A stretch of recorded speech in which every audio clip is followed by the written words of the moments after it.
recording started.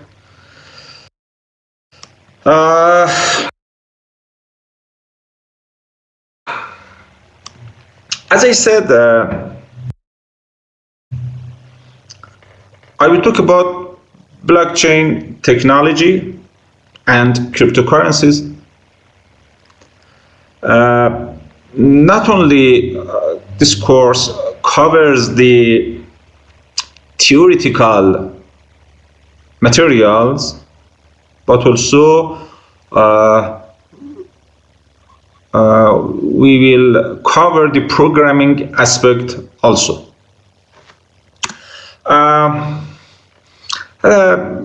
Please tell me, how many of you have owned cryptocurrencies? Do you have any Bitcoins, I don't know, Ethereum, or other cryptocurrencies? Buy, sell?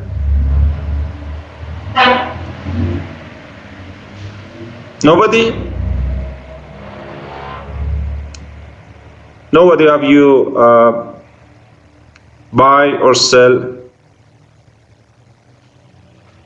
the sound? Okay, let me try to fix the problem. Just a minute, please.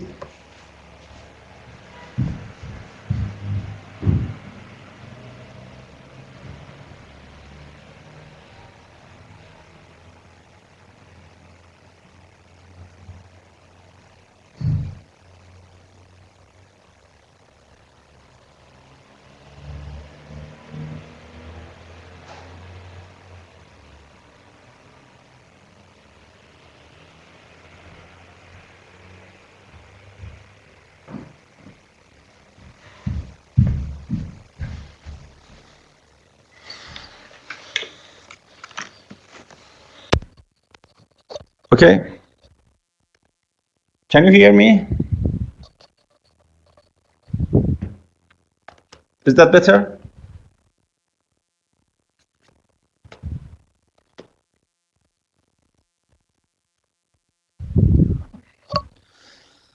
Okay, so ask my question again. I asked you, how many of you have owned cryptocurrencies? Did you ever buy Bitcoin, Ethereum, or other cryptocurrencies? It's not very important, but I want to see how many of you are familiar with the cryptocurrencies, buy, sell, at least some cryptocurrencies. Nobody? Okay.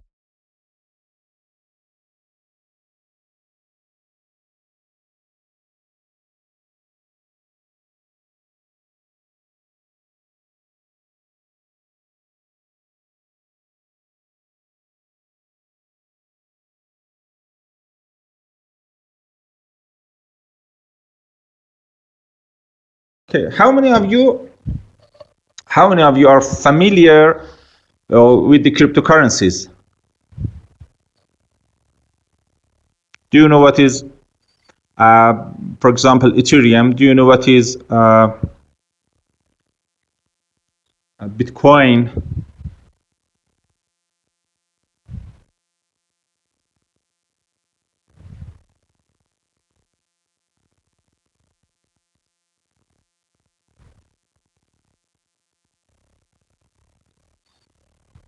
Nobody?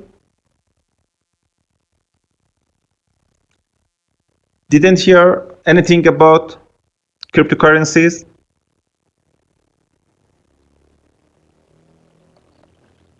No sound?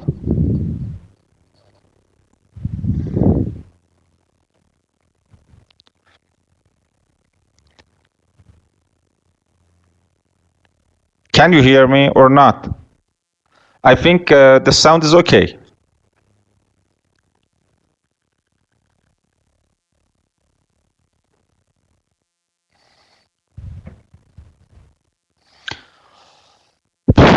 My question is not one I should talk about the topics. I think your internet has some problems.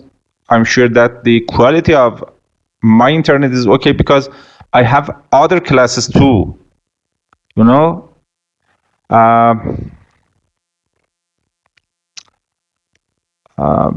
In fact, my question is written here. How many of you have owned cryptocurrencies or involved in projects related to blockchain? I want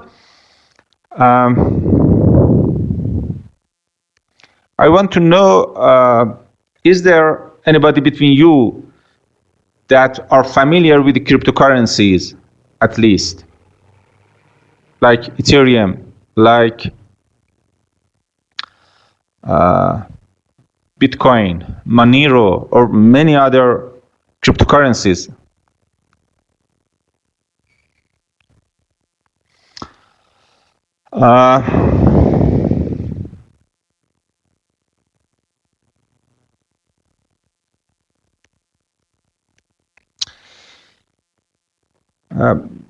In fact, the very important question that I'm trying to answer is we should know what is blockchain technology and why might it be a catalyst for change for financial sector. As you know, blockchain technology nowadays is getting more popular. Many countries, many people in the world are using cryptocurrencies, not only cryptocurrencies, but also many other companies trying to use blockchain as an underlying technology, like insurance companies, like like supply and chain companies.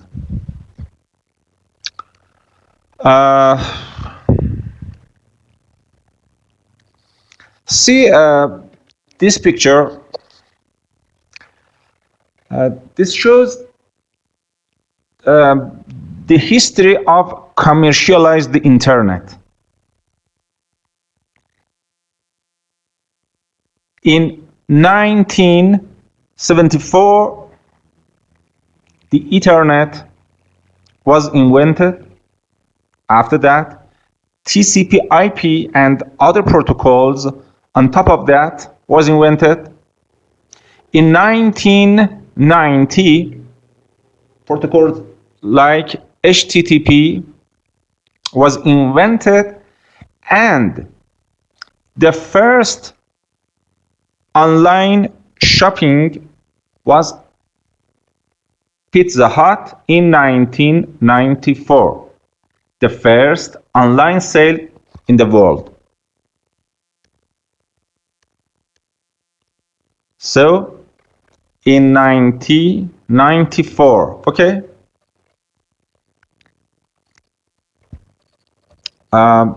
Suppose that selling and buying online is not possible. Suppose that we can't sell or buy anything through the internet. What will happen?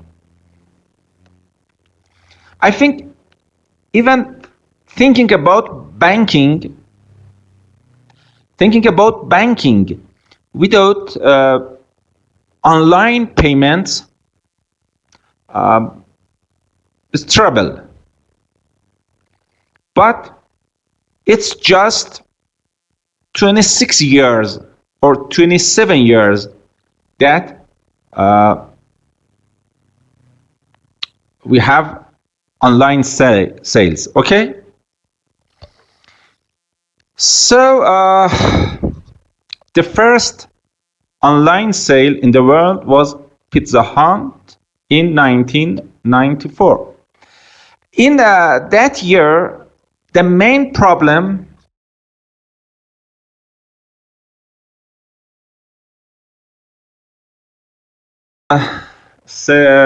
more reliable, and now we have online payments. Okay. A very important thing in the online payment is cryptography. In this course, cryptography is a very important notion for us. Okay? Cryptography is a very important notion for us in this course. In fact, the heart of the blockchain technology, is cryptography. What is cryptography? Cryptography is the communication in the presence of adversaries. Okay? Cryptography is the communication in the presence of adversaries. For example, in this class, I want to send a message to Mr. Mustafa Majid, for example. Okay? Suppose that I want to send a message to Mr. Mustafa Majid. Okay? The only channel that I have for the communication is writing here. For example,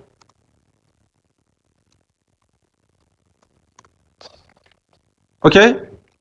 The only communication channel, suppose that, is here, this chat box. Okay? So all of you can see my messages.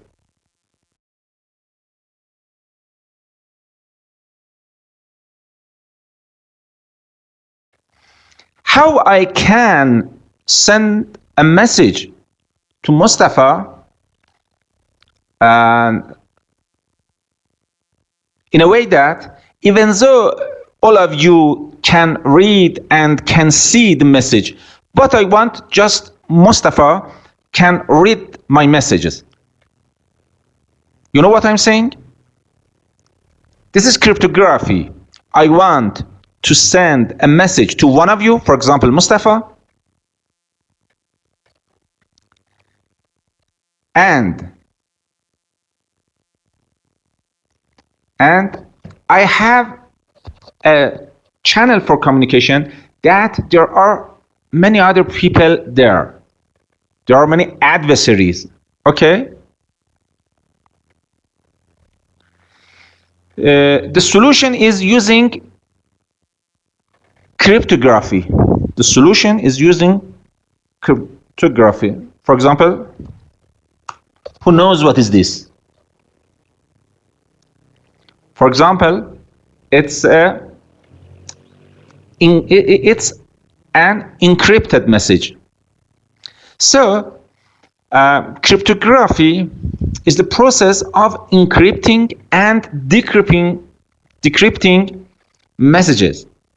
The sender of a message encrypts the message, sends it through the communicating channel, and the receiver who receives the message decrypts.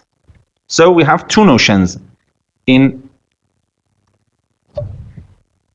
encryption and decryption. Okay? In cryptocurrency, we have two notions: encryption, decryption. The sender encrypts his or her messages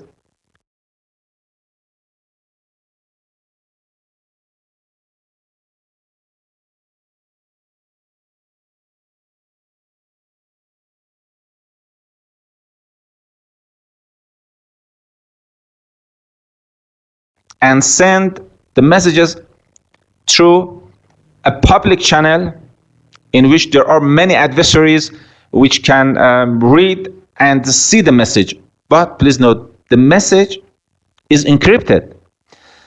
And the only person who can decrypt the message is the receiver. So this is cryptography, communication in the presence of adversaries. It's the heart of the blockchain technology. It's the heart of all the cryptocurrencies. Okay? There are different approaches for cryptography, like symmetric techniques and asymmetric techniques. In symmetric cryptography, both sides, senders and receivers, both use the same passcode or use the same key, while in the asymmetric cryptography, there are two different kinds of keys, public and private keys. We will talk about cryptography in details in the next sessions. So, in the next sessions, we will talk about cryptography techniques in details, and also we will write some small programs, and by those programs we will communicate to each other. We will send to each other some encrypted messages. Okay. And here is the history. This figure shows the history of cryptography in ancient times, using Skytel cipher, and in the 1920s Ingema machine, and from 1976 till now there are some well-known asymmetric cryptography like RSA techniques, like elliptical curve techniques, and as I said, we will talk about the cryptography techniques in details in next sessions.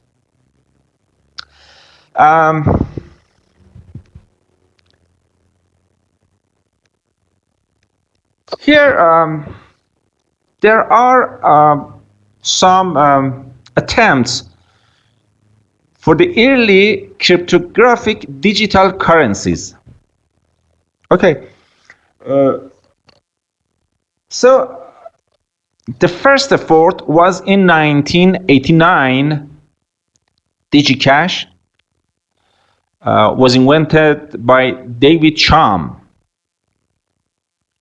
and other digital currencies like Mondex, BitGold, Lors, and others till 1999, but all failed. All failed. Why? As you know, money is a very important concept. When you are talking about a digital money, it's important. Some important issues are security. How we should prevent others to steal our money. As you know, internet, the cyberspace in general is not too safe. So when we're talking about a cryptocurrency, a digital money, many important concepts should be considered. The first one, and the most important one, is security, and also other issues that I will talk about them.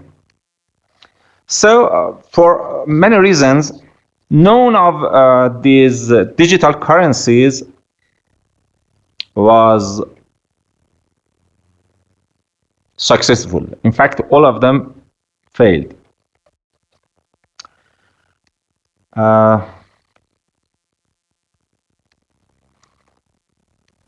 See this figure? In fact, when protocols like SSL and TSL in 1996 was invented, the online payments was started. In fact, I think the reason that internet works today is such protocols, SSL, TLS. For example, when you use HTTPS, for example, when you use Gmail, as you know, is using HTTPS, okay? And it's based on SSL. As you know, every message using SSL or TLS protocols is encrypted in the source node and is decrypted in the destination node. So it's very important, and in the internet also we have the cryptographic protocols. And now the riddle. What's the riddle? The main question is how to transfer money peer-to-peer without any trusted central intermediary. You know, in 2008,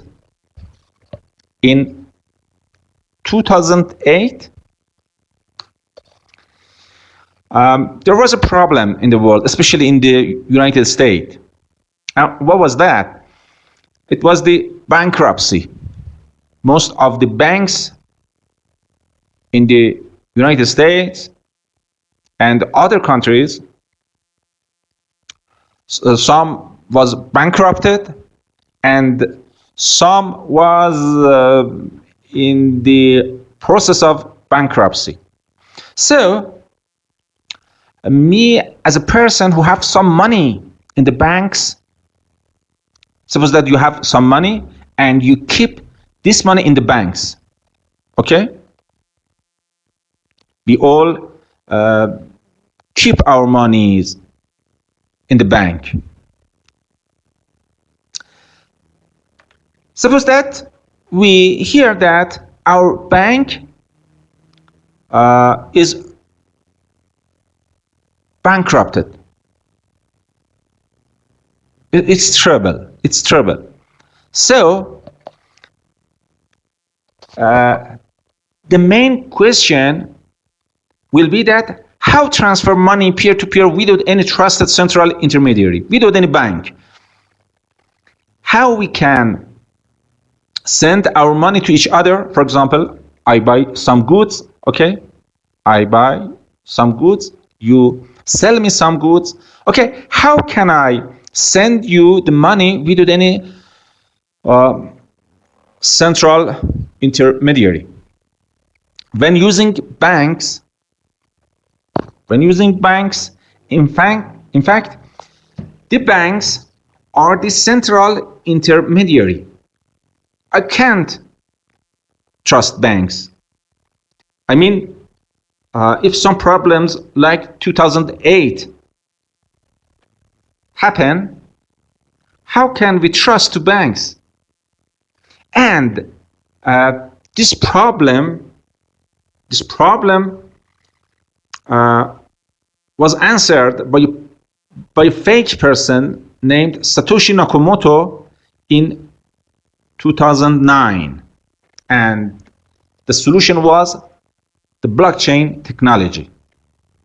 In fact, using blockchain technology, it's possible to transfer money peer-to-peer, safe, without any trust.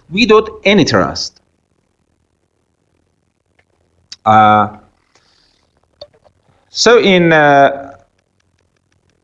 2009, a person named Satoshi Nakamoto was appeared and invented a solution based on the blockchain for the persons who was worried about the banks and bankruptcy. Satoshi Nakamoto in 2009 wrote a paper, a white paper. This is his paper, just the abstract. The title is Bitcoin, a peer-to-peer electronic cash system. Please note, Bitcoin is not the first electronic cash system. As I said in the previous slides, there are different approaches before Bitcoin, like here, DigiCash, Mondex, and others, but they all failed. There were some problems with them about the security, about the double spending, and some other problems. And Satoshi Nakamoto was solved those problems. In fact, if you read the paper, you can see Satoshi Nakamoto is using other solutions from other digital currencies, but in a way that he covers their shortcomings. Okay? So we can say that the Bitcoin is the first successful electronic cash. Let's read the abstract with each other. There are very, very important terms in this abstract, and I will try highlight them. Please let me. Okay. A purely peer-to-peer. So the first important notion is peer-to-peer version of electronic cash would allow online payments to send directly from one party to another without going through financial institution. So he says he's invented a technology to peer-to-peer payments, online payments, without using a financial institution like banks. Okay? Digital signatures. Another important term is digital signatures. Digital signatures provide part of the solution. Digital signatures is a very important part of the solution. Who knows what is a digital signature? Who knows? Who knows what is a digital signature?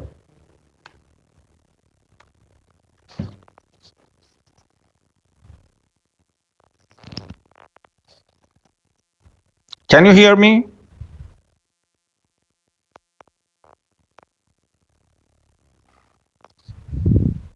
Write a yes if you hear me. Okay, now again my question. Who knows what is a digital signature?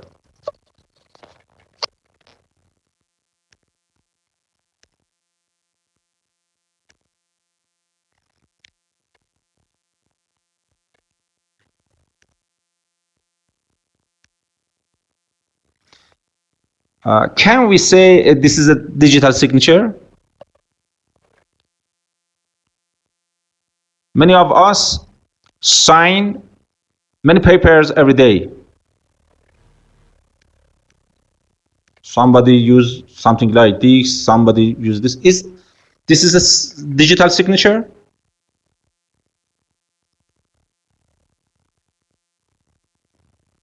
Not at all. It's not. It's not. As Mustafa said, a very important issue in the digital signature is the security. A signature like these shapes that I paint, it's not secure. Suppose that this is my signature, okay? After the first one that you see my signature, simply you can copy my signature. Digital signature, in the next lectures, I will talk in detail about digital signature.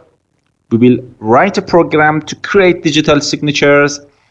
But for now, just keep in mind that digital signature is a kind of signature that is very, very secure.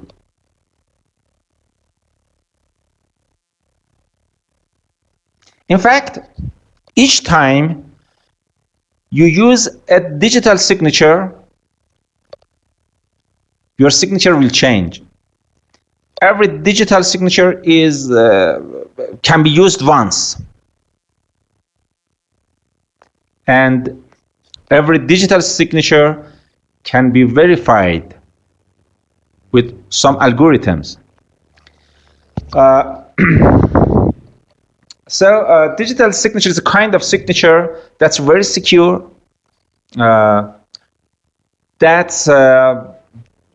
Digital signature for a person is different each time.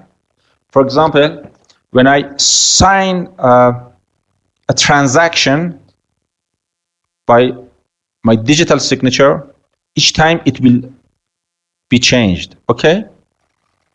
And there are some details that later I will talk about that. So digital signature is, there is authentication, So let's back to the PowerPoint. Okay.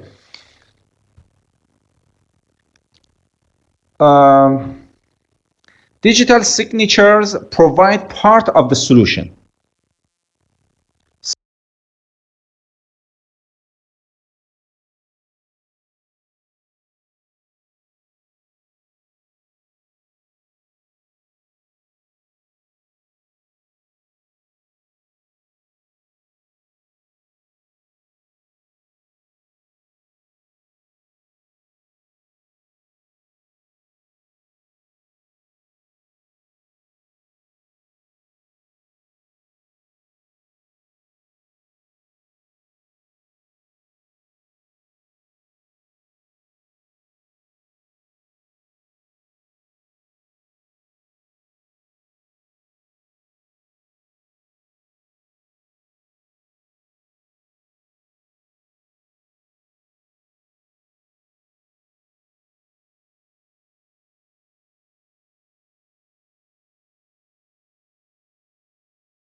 She trying to say that I want to remove the third parties. I want to remove the banks and the bankers, okay? But how to prevent double spending? What is double spending? If I can some money 2 or more times, it's called double spending. Suppose that I have $10, okay? Suppose that I have $10. If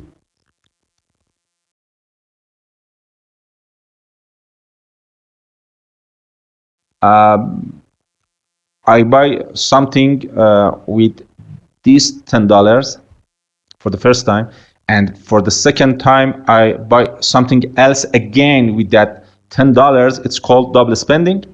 It's clear that with the physical money, double spending is not possible, because when you buy the first time something, when you deliver that thing, you pay the money.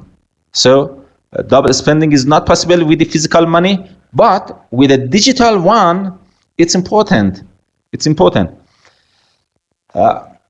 Nobody can. Everybody should be prevented from double spending. Okay.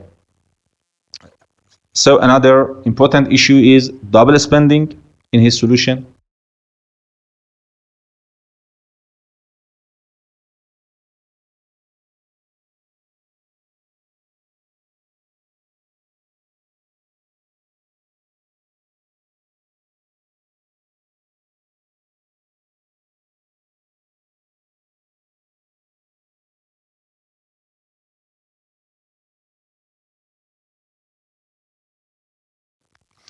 We propose a solution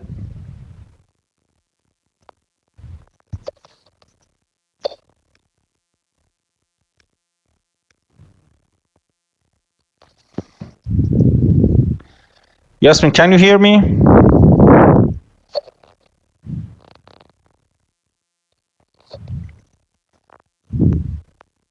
Other persons in the class, can you hear me?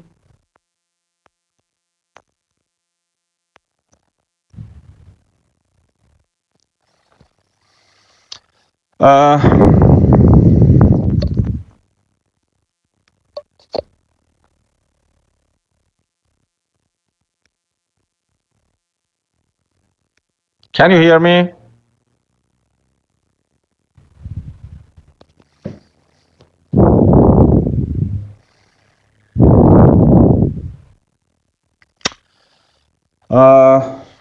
As I can see here, there's no problem with my voice. I think you should check your network. Okay, let's continue. Satoshi says, we propose a solution to the double spending problem using a peer-to-peer network. Okay, the network timestamp, so another timestamp transaction, another important term, timestamps transactions by hashing. By hashing, another important, using hash functions. Using a hash function is very, very critical in cryptocurrencies, is very, very critical in blockchain technology. I will send some files about hash functions. In the data structures, there is a topic about hash functions. I will put a link for you, or maybe I send the videos through the Telegram channel, Telegram group about hashing and hash functions. In next sessions, I will talk about also hash functions, but the basic concepts can be found in the data structure books, data structure courses. So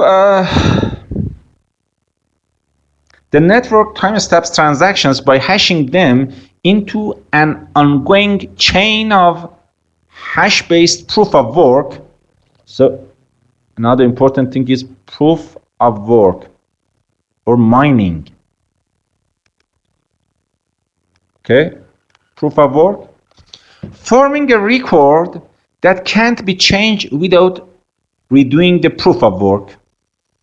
So he says that everything is recorded in the blockchain and is permanent. Nobody can change the records.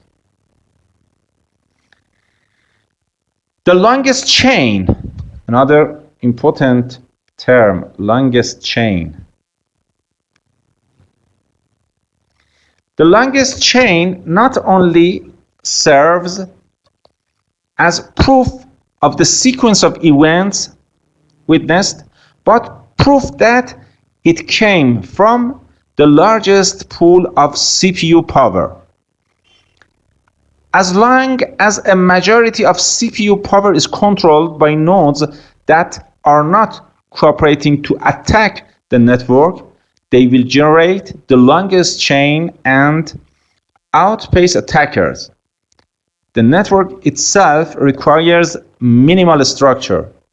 Messages are broadcast on a best effort basis, and nodes can leave and rejoin the network at will, accepting the longest proof of work chain as proof of what happened while they were gone. A very important term in this abstract is proof of work. Who knows what is proof of work? Do you know what's proof of work?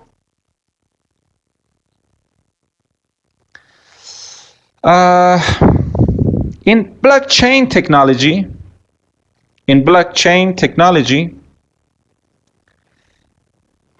we have some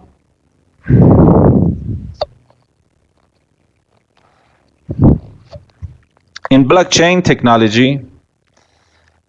have some blocks. In fact, we have some transactions. These transactions are kept into the blocks.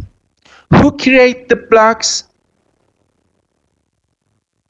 Every node in the network can create a block and put the transactions inside. But he should prove that he has enough permission. And proof of work or mining, you can say proof of work is mining. Proof of work or mining is a process by which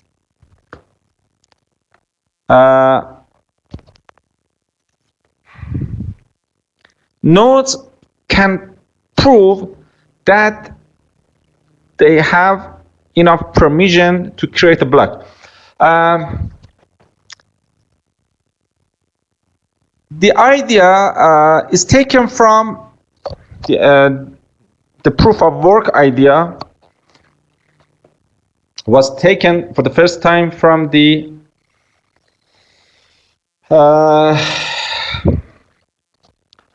mail servers. I think you all know what is a junk email. Yeah?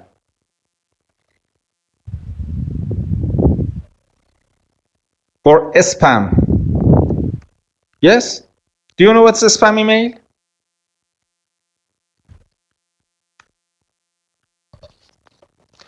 Do you know what is a spam email? Please write yes or no.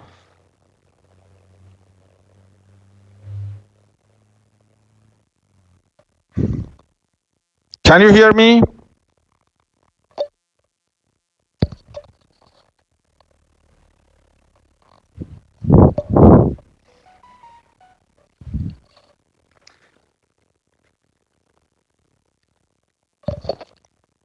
Other people?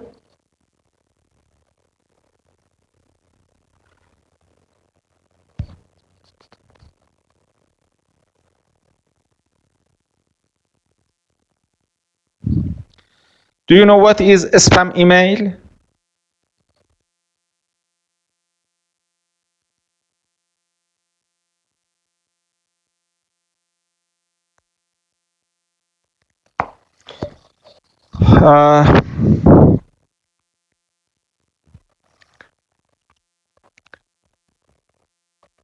The first and the very simple strategy to prevent spammers is that some mail servers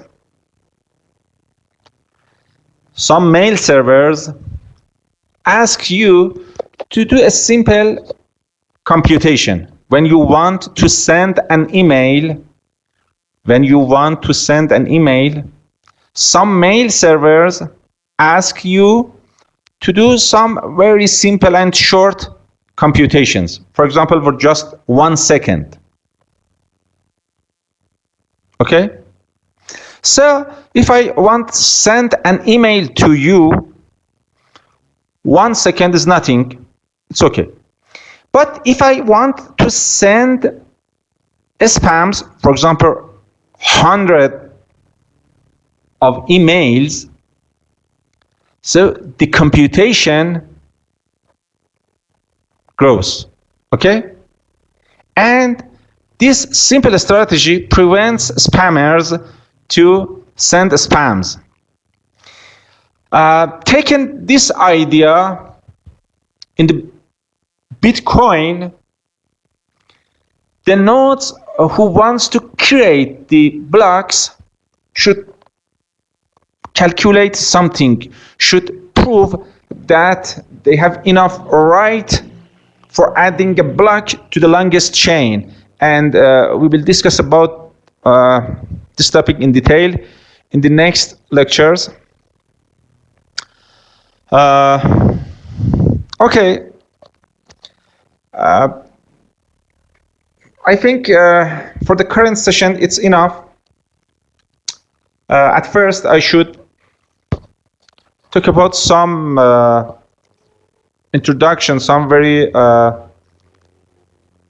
prerequisite information, and then I can start the course. I will cover the following topics in this course. At first, we will talk about some historical introduction.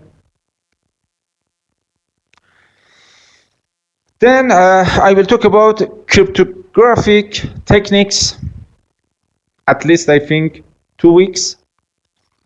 After that, I will talk about Merkle trees and transactions, then blockchains and verification, then techniques of proof of stake and proof of work. The next topic is block propagation and difficulty adjustment. Then we have a very short look at transactions in Bitcoin and Ethereum. Then lightning and off-chain transaction, types of attacks, and finally forks and sizes and frequencies of blockchains. And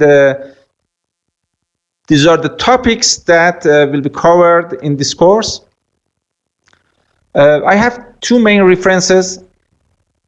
These 2 books, Mastering Bitcoin, Programming the Open Blockchain, 2nd edition, and Inside Blockchain, Bitcoin and Cryptocurrencies. The materials of this course are taken from these 2 books. Additionally, I use the material provided by the MIT University and can be found at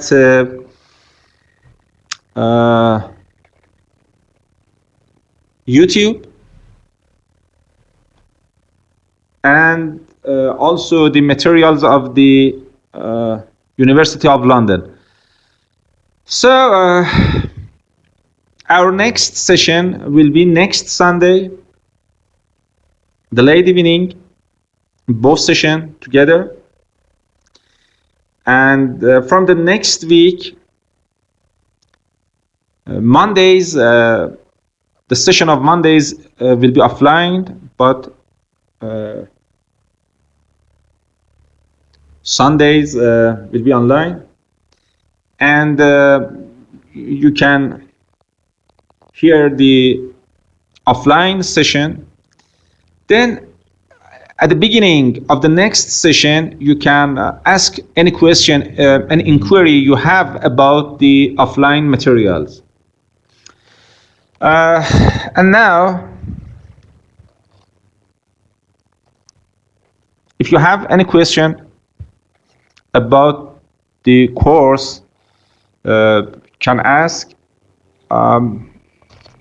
Till now, I didn't tell anything about the details, just very, very general that I want to talk about the blockchain technology and the cryptocurrencies in this course.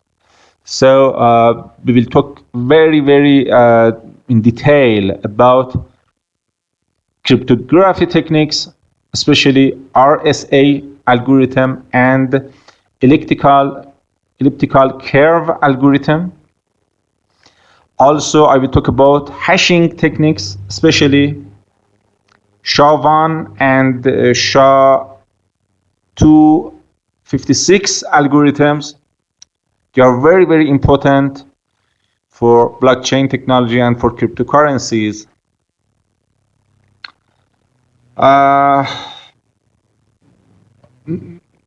Again, not only I cover the theoretical materials, but also in some sessions we will program some concepts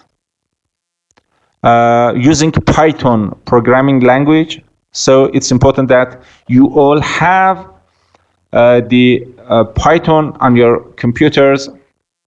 I suggest use Jupyter for programming Python. In this course, you have some projects, short programming projects, plus some essays, 2 or 3 essays till to the end of the semester, 2 or 3 essays, and also a midterm and a final term exams. Okay, and the final score will be calculated based on the programming projects, based on the essays, and based on the midterm and final exam. Okay.